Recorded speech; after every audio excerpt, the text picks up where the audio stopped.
para mí, y tiene relación con lo anterior, para mí este tema que les voy a presentar ahora es una búsqueda constante, es una obsesión que yo tengo quizás como profesor, como entrenador.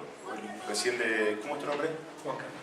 Recién le comentaba a Juan Carlos, él me decía ¿cuánto hace que entrenás? Y no sé, creo que toda mi vida entrené y fui entrenador o profesor, porque siempre lo sentí así.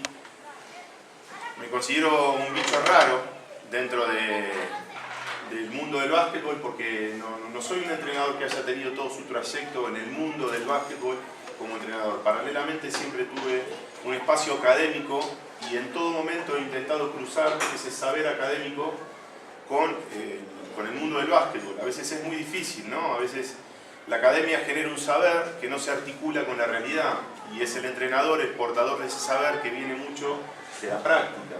Y a mí me parece que son dos visiones diferentes, pero que se pueden complementar y que se pueden articular. Y en ese sentido es que mi carrera como entrenador va desembocando cada vez más en mi trabajo como formador de entrenadores, prioritariamente más que como entrenador, aunque nunca dejé ni pienso dejar la cancha de básquetbol en la medida de mis posibilidades. Siempre estoy vinculado como coordinador con la enseñanza de los más chicos, en este momento la categoría U19 de mi club, y hace, bueno, 3 o 4 años que dejé de dirigir después de 15 años ininterrumpidos primera división. Por lo tanto, la búsqueda de nuevos conocimientos y nuevas ideas se va como nutriendo permanentemente de las preguntas, de las respuestas, de los mismos trabajos que voy preparando para dar en las clases. Y durante mucho tiempo me costó mucho trabajo divulgar estas ideas, porque no me sentía seguro, porque no encontraba las palabras adecuadas, hasta que desde hace unos años me empecé a animar.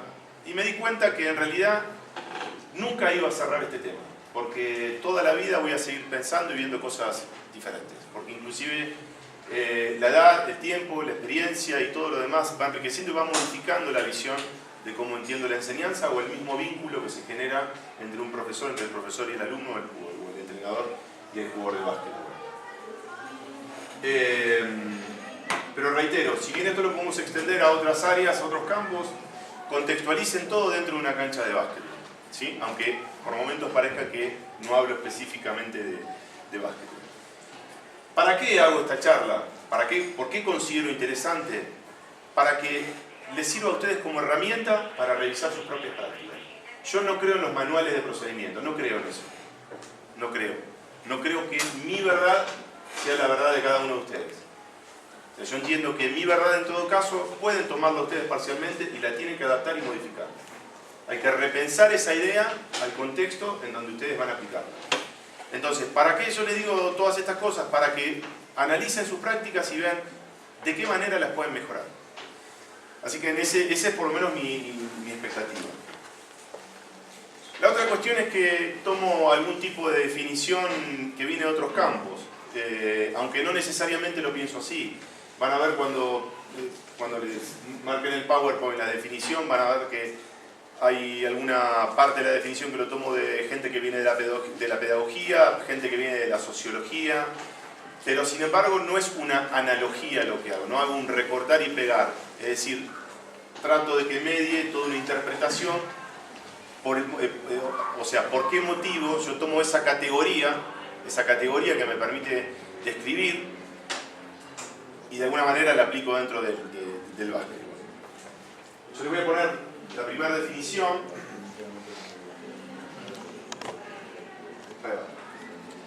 Y la vamos a analizar. Bien, bueno, primero les quiero comentar quién es ese señor con tanta cara con tanta adrenalina, ¿no? Dirigiendo un juego. Ese entrenador se llama Leon Nudel y fue, digamos, uno de los que soñó la Liga Nacional de Argentina de básquetbol. Cuando León empezó a pensar estas cosas, era poquita gente la que creía, pero él tuvo un sueño y de a poquitito se fue haciendo realidad. La Liga Nacional de Argentina terminó en el 2004 con la medalla dorada.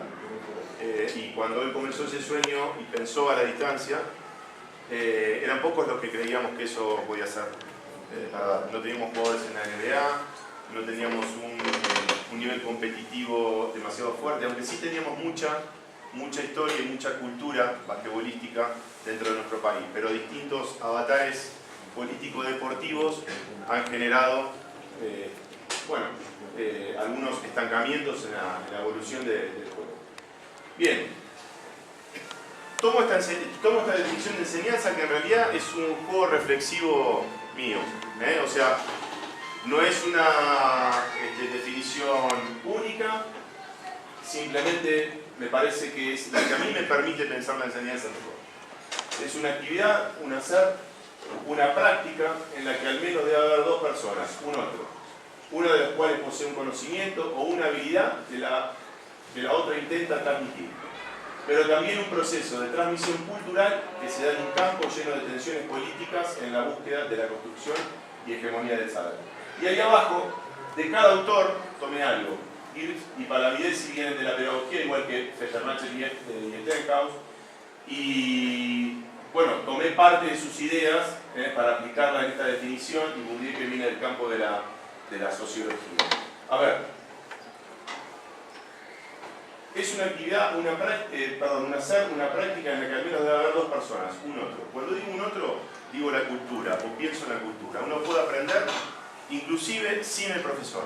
A pesar del profesor puede aprender también. Cuando digo un otro y pienso en un video o pienso en un libro, siempre hay otro que pensó previamente eso para que yo lo pueda aprender. Por eso digo que es condición necesaria. Y cuando pienso también que hay un intento de transmitir, lo que quiero decir es que la enseñanza precisamente se trata de eso. Es un intento y no necesariamente una relación mecánica. Entre la enseñanza y el aprendizaje no hay una relación mecánica.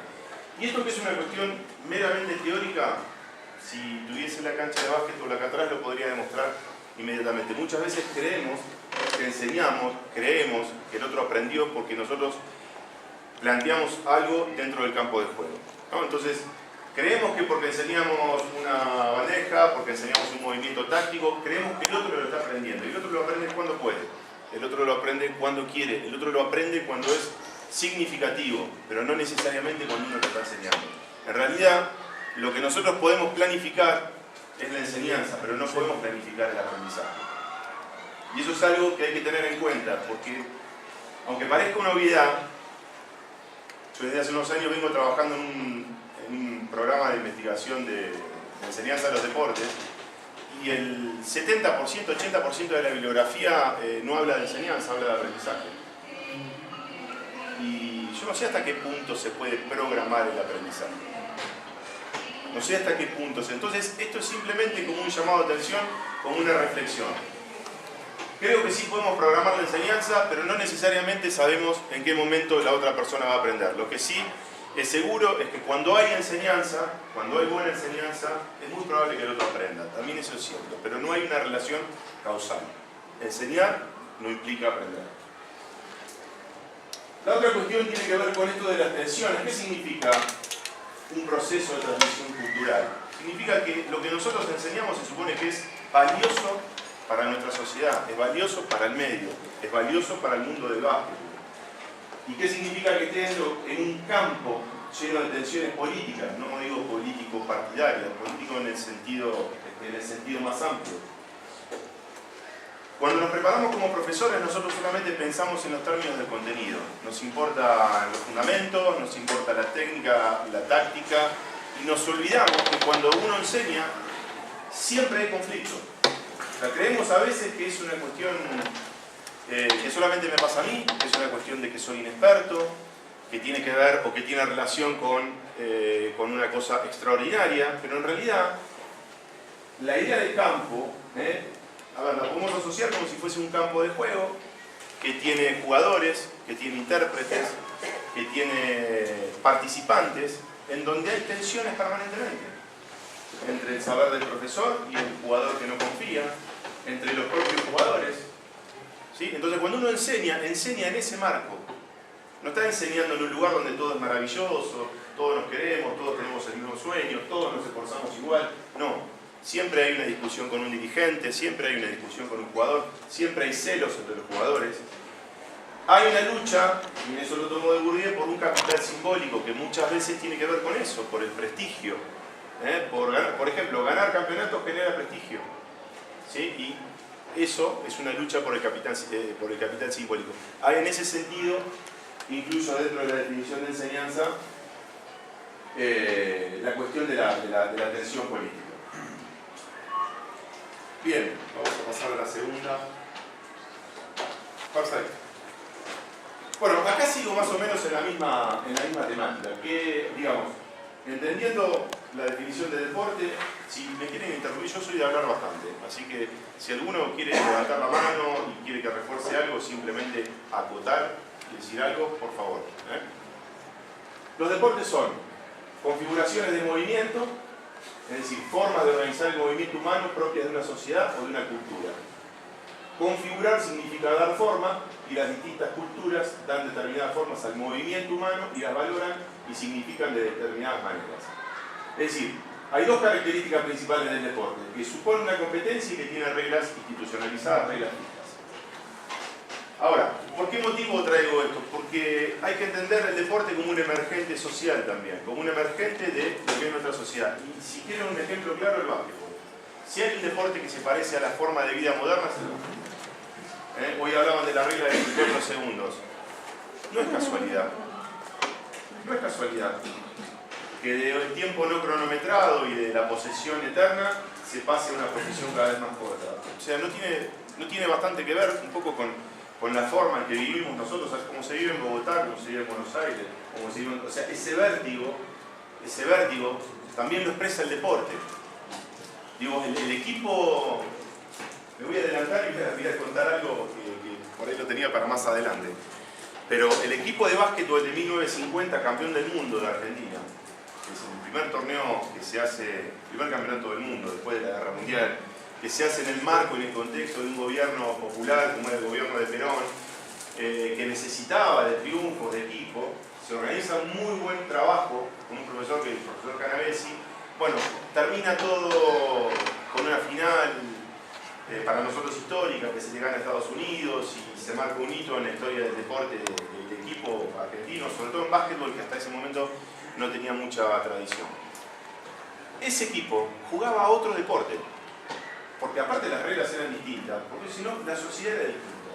Era otro. Si uno ve las imágenes de ese equipo, se va a dar cuenta que poco se puede comparar con la actualidad de lo que es lo que nosotros llamamos la generación dorada, o los últimos equipos que han representado a nuestro país en las últimas competencias, tanto olímpicas como internacionales.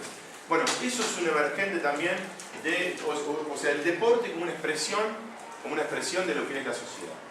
Y la idea de campo, vuelvo atrás a la idea de campo, me permite contextualizar, a ver si queda claro este término, contextualizar lo que sería, digamos, al deporte, mejor dicho, al básquetbol, dentro del deporte en general, y al deporte dentro de la sociedad. Si bien un campo está definido por ser un espacio relativamente autónomo, en donde hay una lucha, por ejemplo, el campo del básquetbol, lo que sería el campo de los entrenadores de básquetbol, eso se puede definir como un campo, ¿no? Como un espacio relativamente autónomo y determinado con una lógica propia.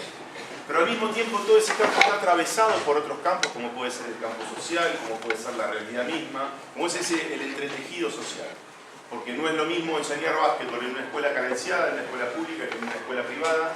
No es lo mismo dirigir un equipo que va a competir a un primer nivel que dirigir un equipo que está en vía de desarrollo. Cuando pienso en las definiciones estas, las pienso para pensar el deporte y el básquetbol desde ese lugar. Pero nos vamos a meter un poquitito más dentro de la cancha de básquetbol. Voy a ver si podemos encontrar algún tipo de... Bien. Yo les decía que estoy bastante desapegado de los manuales. Yo creo que tiene que haber un método de trabajo. Pero que lo que gobierna la enseñanza no es el método o la metodología, sino que hay ciertos principios que tienen que orientar la enseñanza. Y acá les menciono 4 que los voy a desarrollar. Uno es el análisis del contenido. Saber mucho de básquetbol. El contenido en este caso es el básquetbol. ¿Sí? Ahora lo vamos a analizar. El segundo principio que hay que cruzar es o analizar y cruzar con el anterior, hay que cruzar el análisis del contenido con el análisis de los problemas de la enseñanza. Es decir, no solamente alcanza con saber básquetbol, hay que saber enseñar básquetbol. Y acá hago una definición, una distinción. Mucha gente está muy informada, pero no sabe enseñar. Hoy por hoy, una de las mayores características que tiene nuestra sociedad es un cúmulo inmenso de información y faltas de criterio de cómo seleccionar esa información para después aplicarla. ¿Sí? Entonces, vivimos sobreinformados para estar desinformados. ¿Sí? Son paradojas, ¿no? Son paradojas que tiene la cuestión de la educación y de la enseñanza en general, ¿no? Como la misma paradoja que hoy por hoy tenemos las mayores herramientas técnicas para transmitir, para enseñar, inclusive la educación es una necesidad masiva de toda la sociedad porque tenemos que incluir a los chicos para, bueno, de alguna manera que se integren a la sociedad, y sin embargo, en la cuestión de la enseñanza, la mano de obra artesanal del maestro-alumno es casi irreemplazable. Yo puedo poner acá una máquina a enseñar y seguramente no puedo generar el vínculo que se genera entre un profesor, entre un maestro y un alumno. Entonces, eso es lo que más me gusta de la cuestión de la enseñanza, que hay algo que no lo puedo atravesar ni siquiera la herramienta técnica que sí nos sirve para enseñar mejor también, pero que no reemplaza una cosa por otra, ¿no? Bueno, son por ahí quizás contrasentidos o paradojas que uno puede analizar de lo que sucede, digamos, actualmente. El tercero, creo que desarrollé algunas cuestiones que tienen que ver con el análisis del marco político contextual, y acá tiene que ver con dónde esa propuesta se va a llevar adelante. Creo que di algunos ejemplos y después lo puedo ampliar un poco más. Y el cuarto principio, que lo llamo sucesión continua de síntesis, análisis-síntesis, es un principio que me permite construir la práctica. Ahora voy a pasar y lo que voy a hacer es analizar principio por principio, pero quédense con esta idea. Desde ya, si quieren anotar alguna cosa, lo anotan, si no yo se los paso, esto se lo voy a dejar en la material de Rubén, así no pierdo el tiempo por ahí anotando. Bien, tengo que analizar el básquetbol. ¿Y cómo analizo el básquetbol? Bueno, lo analizo a partir de lo que entiendo que es la lógica interna. ¿Cómo se constituye el juego? O mejor dicho, ¿qué características tiene? Y digo, un juego de chicos de 6, 7 años y uno de NBA. Todo juego tiene reglas. Todo juego tiene objetivos, situaciones y acciones. Reglas que en el comienzo de la enseñanza son reglas más bien flexibles. Porque cuando llega el chico en la escuelita de básquet o en los primeros grados, no sé cómo ustedes estructuran la enseñanza, si yo le bajo todo el reglamento, lo que probablemente suceda es que sea demasiada información o demasiadas exigencias, demasiadas limitaciones que pueda tener. Por lo tanto, al principio la regla es flexible, entonces bueno, mira, podés caminar un poquitito, podés picar, agarrar y picar, pero inmediatamente ya eso va avanzando la formación, eso hay que revisarlo y empezar a fijar la regla, o sea, hacer que la regla cada vez sea más rígida y más parecido al juego del básquetbol en sí mismo. Las reglas determinan objetivos. En principio son grandes los objetivos. Anotar y evitar goles. Es el primer objetivo que tengo que transmitirle a uno de los chicos que se acercan a aprender básquetbol. Pero a medida que crece el conocimiento del juego se van diversificando. Entonces decimos, bueno, además para anotar tenemos que controlar el balón, o tenemos que jugar a ataque rápido, o tenemos que poner la pelota del jugador interior, o tenemos que desarmar los patrones ofensivos del equipo contra la defensa, o tenemos que presionar así y no tenemos que presionar de esta manera. Bien, esos son objetivos parciales que uno se va trazando. Los objetivos crean situaciones y esas situaciones son necesariamente tácticas. ¿Sí? Digo, ataque, defensa, el juego de transición y las situaciones especiales. Y esas situaciones se resuelven a través de acciones y esas acciones son necesariamente técnicas. Entonces, ¿por qué digo que esto es una cuestión lógica? Porque a veces cuando se piensa en la enseñanza del básquetbol se disocia tanto una cuestión de otra que después no se puede integrar. Entonces trabajo la técnica por un lado y lo táctico por otro. Me gustaría esto después corroborarlo y mostrárselos en la cancha, para que vean que esto no queda en una cuestión teórica. Digo, yo lo pienso de esta manera para que después mi práctica sea de una forma y no de otra. Pero bueno, en este caso estoy con un PowerPoint y estoy fuera de mi hábitat natural, que mi hábitat natural es la cancha de básquetbol. Entonces, quizás ahí con dribles, con ejercicios, podría mostrarle un poco de lo que estoy hablando. Pero bueno, espero que me alcancen las palabras. Lo que digo, el desafío del entrenador es tener en la cabeza qué es lo que yo quiero enseñar y después materializar la práctica. Hoy comentó Facundo en el comienzo, hay entrenadores que enseñan dribles y que no enseñan básquetbol. Bueno, nosotros deberíamos saber qué queremos, qué juego queremos que haga nuestro equipo. Y por eso es necesario saber el contenido. Mientras más sepa de básquetbol, menos rígida va a ser la propuesta. Porque yo voy a poder adaptar mi saber a las características de mi grupo. Bien. Sigo. ¿Quieren hacer alguna pregunta? ¿Quieren, ¿Estamos bien? Bueno. Vuelvo atrás. ¿Qué es lo que une las acciones y las situaciones? ¿Qué es lo que une lo táctico con lo técnico? Bueno, a mi entender, esto, que es una herramienta de enseñanza muy importante, los conceptos. ¿Y qué son los conceptos? Son ideas que conciben una forma de entender las situaciones que se producen. Simplifican posibles acciones y orientan la comprensión del juego. Son el vínculo entre lo técnico y lo táctico. Vamos con un ejemplo, así lo entendemos. Un concepto es una idea, y cada vez que enseño algo, eso que enseño tiene que estar vinculado a una idea. Por ejemplo, yo puedo pasar técnicamente bien la pelota. ¿Sí? Entonces hago un pase de pecho, dejo los brazos extendidos, hago como dicen los libros de básquetbol, como dicen los videos, dejar el brazo, hacer el seguimiento del balón. Pero puede ser que no pase en el momento justo. Entonces yo necesito una idea que me permita aplicar. Porque la técnica es eso, es una herramienta para resolver una situación. Entonces el concepto sería pasar la pelota lejos del defensor. Ahí ya estoy poniendo una idea. Ese es un ejemplo. No alcanza con enseñar la técnica. Por eso hay que tratar de desarmar estas clases en donde paso, recibo, o tiro al aro solo, y como no estoy, como yo no le pregunto nunca a la técnica ¿para qué me sirve esta técnica? No le pregunto, o en qué situación debo meterla, pasa esto, que después no hay relación entre el drill o el ejercicio y lo que los chicos o los jugadores van a hacer en la cancha. Por lo tanto, creo que tanto lo táctico como lo técnico siempre tienen que ir acompañados de conceptos o de ideas. Y esto es una cuestión que tiene que ver con lo técnico, ¿no? Digo, la técnica tiene tres componentes. Uno que es estrictamente técnico y que se relaciona con la ejecución. Recién marqué la cuestión del pase, como ejemplo. Uno que es táctico, que se relaciona con el uso. Ahí es donde entra el concepto, estrictamente. Pero también tiene un componente estratégico. Digo, ¿a quién le paso la pelota? O sea, ¿es lo mismo en el inicio del juego pasarle la pelota a un jugador? ¿Es lo mismo en el cierre del juego? Yo debería poder pasarle la pelota a alguien que pueda hacer algo con la pelota en las manos. ¿Sí? Digo, en una situación de ataque rápido que tenga que tomar una decisión. Bueno, el componente estratégico tiene que estar dentro de las preguntas que yo le tengo que hacer permanentemente a lo que hago. ¿Se entiende? Esto es, yo planifico la práctica, digo, me parece que estas cuestiones tienen que atravesar permanentemente las preguntas en la cabeza del entrenador. ¿Para qué? Para después transmitir, porque siempre le decimos a los jugadores, tenés que leer el juego, tenés que resolver bien, o creemos que porque se lo decimos, el otro automáticamente lo va a aplicar.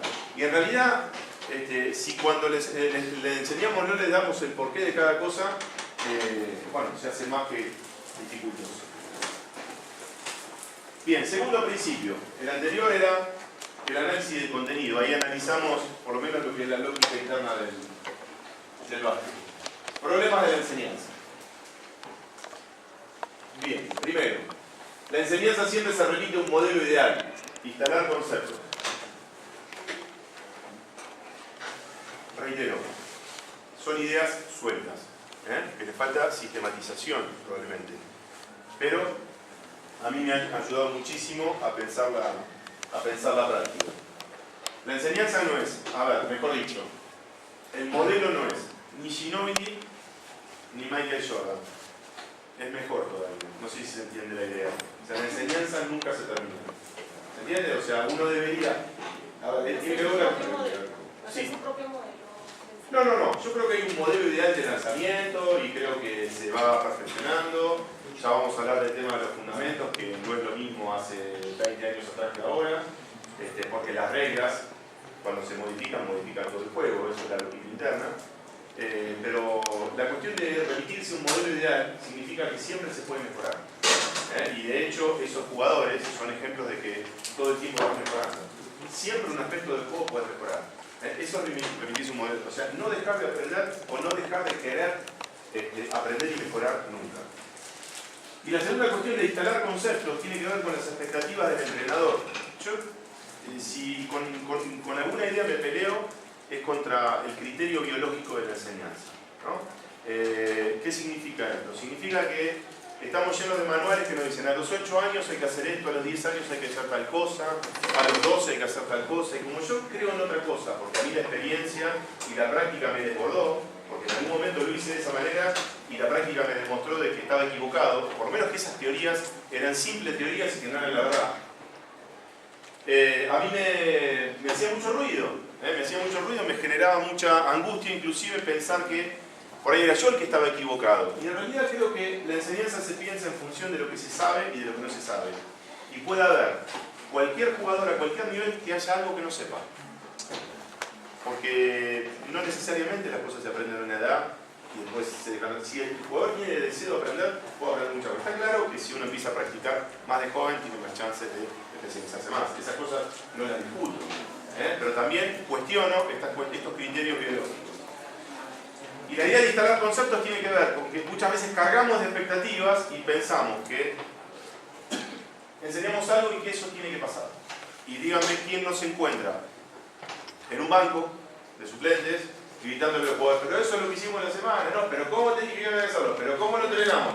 Bueno, lo entrenamos, pero todavía no se sabe. Por lo tanto, yo voy instalando un concepto. ¿Cómo instalo un concepto? No le digo a alguien el lanzamiento solamente así. El lanzamiento es así, le doy todos los detalles que puedo. Pero no tengo la expectativa de que lo haga el otro día. Simplemente le digo, lanzás así y la mano va para el costado, o tomás mejor la pelota, y voy tirando ese concepto, y voy reforzando, y voy reforzando. En algún momento, cuando para él eso sea significativo, en algún momento lo va a aprender. ¿Sí? Bien, la transmisión, la transferencia. Como verán, está, sí, lo que les decía, sí, un poco desordenado, pero digo, todo tiene que ver con la enseñanza, ¿no? Con los problemas de la enseñanza. ¿A qué llamo transmisión o transferencia? Mejor dicho, lo pongo. Uno a veces cuando enseña cree que simplemente tiene información y que se la pasa al otro, ¿no? Pero en realidad, lo que uno sabe nunca le llega al otro como uno realmente lo conoce. Entonces, el otro lo que hace es una construcción de lo que realmente a uno le pasó. Si yo enseño un contenido y el otro lo toma como puede, como quiere o como le gusta. ¿Sí? Entonces no hay una transmisión ahí lineal. ¿Sí? Y lo que refuerza toda esta cuestión de la transmisión también es la cuestión de la transferencia con el profesor. Cuando hablo de transferencia hablo, no sé si soy claro, a ver, si encuentro un mejor dicho, si puedo ser claro. Hablo de empatía, hablo de identificación. ¿No les ha pasado de ver reportajes de jugadores que hablan igual que el entrenador de fútbol, de básquet, de social? Que repiten, tienen el cassette, ¿no? Allá en la Argentina si tienen el cassette puesto, tienen el discurso armado. Y en realidad muchas veces eso funciona porque tiene que ver con un proceso de identificación cultural, pero no solamente del entrenador con los jugadores, de los jugadores con el entrenador. O sea, la transferencia es algo recíproco. Es decir, creemos en lo que dice el entrenador, ¿sí? Y ejecutamos toda su idea en función de esa idea también, o sea, en función de lo que ellos nos proponen. Y precisamente son los entrenadores más reconocidos, digamos, aquellos que logran mucha transferencia con sus equipos, ¿no? Mucha empatía, mucha identificación. La enseñanza siempre es analítica, y eso lo van a ver cuando trabajemos fundamentalmente las cuestiones, lo técnico, ni hablar. Cuando empecemos a trabajar lo técnico van a ver que vamos a empezar con las posturas y van a ver que 1 centímetro más no es lo mismo que 1 centímetro menos. El que dice que enseña un fundamento y se acabó, que me disculpe, está enseñando mal los fundamentos. Siempre hay cosas para mejorar. Siempre. El movimiento tarda en madurar, en aparecer. el movimiento, el gesto técnico, además de simplemente reproducir una finta, un lanzamiento, además tiene que tener ritmo, además tiene que tener ritmo y cambios de ritmo, tiene que tener armonía, tiene que tener fluidez. Y eso se logra de muchas maneras. Se logra no solamente trabajando la técnica, sino también trabajando algunas cuestiones como la parte física, fundamentalmente. Me adelanté y dije lo del pensar la enseñanza a partir de un criterio biológico o a partir del saber. Pero mi punto de partida en la enseñanza es un diagnóstico y lo que se sabe y lo que no se sabe. Y todo lo que no se sabe, me hago cargo de eso. Trato de transmitirlo y de enseñarlo. No creo en la cuestión del criterio biológico, refuerzo la idea anterior. ¿Cuánto enseñar? Todo el básquetbol posible. Y eso también le contesta a las teorías que dicen a los 8 años se enseña tal cosa, a los 10 años. A mí me ha pasado tener equipos de 12 años que juegan mejor que equipos de 15 años. Entonces ahí se me quemaban los papeles. Ahí ya no sabía dónde estaba parado. Y si algo me ha reforzado esta idea es al dar clases en el profesorado. Yo trabajo con estudiantes de educación física en el eje de básquetbol 1, ahí en la Universidad Nacional de La Plata, de recibir muchos jóvenes sin ningún tipo de experiencia en el básquetbol y en 4 meses aprender gestos de una manera pero extraordinaria. Entonces digo, ¿cómo? ¿No era que lo que no se aprendía a una edad no se puede aprender más? No, la condición es, ellos quieren saber, ellos practicaron mucho. Porque la condición para aprender es primero desearlo y después práctica y práctica. A veces decimos, qué talentoso ese jugador. Sí, seguramente, no voy a discutir las cuestiones de los dones naturales, de los talentos, no lo voy a discutir y entrar en esas interpretaciones. Lo que sí estoy seguro es que aquel que desea mucho y que todo el tiempo está pensando en un objetivo, habitualmente le va mejor que al que dice, yo lo deseo, pero que no hace demasiado por llegar a ese lugar. ¿No? Parecen cuestiones así como obviedades, pero a veces no lo son tanto.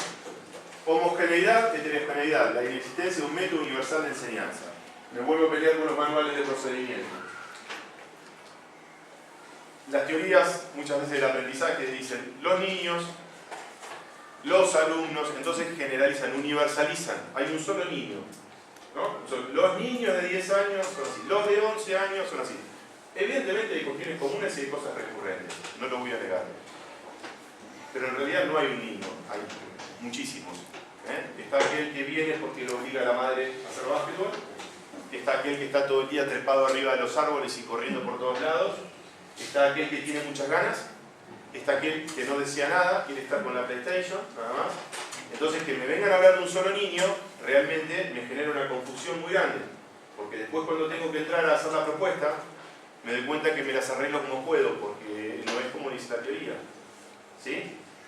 ¿Y qué es lo más raro de todo para nosotros? Que después, esa diferencia de niveles, ese chico que trepa los árboles y que juega muy bien, y aquel que no le gusta tanto el deporte, después tienen que jugar juntos en equipo. En un deporte de equipo es extremadamente dificultoso. Entonces, cuando pienso, yo no puedo hacer dos prácticas distintas, uno para el que más sabe y otro para el que menos sabe. Pero yo tengo que manejarme en la lógica de un contenido. Por ejemplo, vamos a trabajar el lanzamiento, pero tengo que poner niveles de dificultad. Niveles de dificultad. ¿Por qué? Primero porque al que más quiere lo tengo que potenciar, no lo tengo que achatar, no lo tengo que traer hacia abajo. Y segundo porque al que menos sabe, lo tengo que potenciar hacia arriba. ¿Sí? Y a veces, esto de que no sabe, viene cruzado con un montón de cuestiones que tienen que ver con la cuestión de la enseñanza. Porque, miren, ¿saben qué es lo más raro de todo esto? Es que esto que estamos hablando es casi lo invisible de la práctica. ¿Qué es lo visible? El pick and roll, la defensa 2-3, la zona presión, todo. Esto es lo invisible. Entonces muchas veces cuando empiezo a ponderar uno digo, muy bien, y el otro dice, no, qué burro, qué torpe. Todo eso genera heridas, va generando huellas permanentemente hasta que uno se termina convenciendo. Entonces, si empezamos a entender que el error es parte de la práctica, seguramente vamos a poder potenciar. Y empezar a entender que la regla en los grupos, en la enseñanza del básquetbol en particular, creo que es la heterogeneidad. Son diferentes y hay diferentes niveles. Diferenciar un error de un no saber. y con esto vuelvo a lo anterior. Un error está en la esfera de responsabilidad del jugador. Un no saber está en la esfera de responsabilidad del entrenador. Entonces, cuando hoy le decía que la cuestión de la enseñanza de la aprendizaje no es mecánica, quiero significar con eso que muchas veces creo que enseñé y que el otro aprendió, pero en realidad hay que reforzarlo. ¿Cuándo se sabe y cuándo no se sabe? Cuando aparece en el juego. Es el único parámetro que tenemos que tener. Sí, yo sé hacer bandeja de izquierda. Ah, sí, muy bien, perfecto. Saqué en el partido, perfecto, lo sabes. En la final, ¿pudiste hacer bandeja de izquierda? No, me salió de derecha. Bueno, te sale en el partido, pero no te sale bajo presión. Miren todo el trayecto que tiene una técnica hasta que llega al máximo nivel de expresión. ¿Sí? Bueno, y esto también lo anticipé, ¿no? Lo que viene de la enseñanza es el saber y no la metodología. Pero también agrego, no se puede trabajar si no hay una metodología de trabajo. ¿Está claro? Pero hay muchos caminos. Hay muchos caminos. El canal de comunicación que uno puede encontrar con los alumnos es múltiple. No hay una forma de enseñar. No hay un método universal de enseñanza. Sigamos.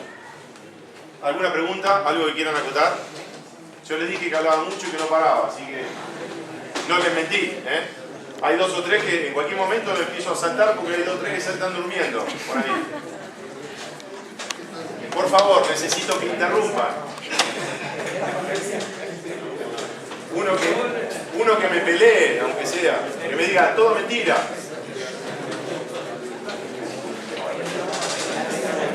Te escucho. ¿Querés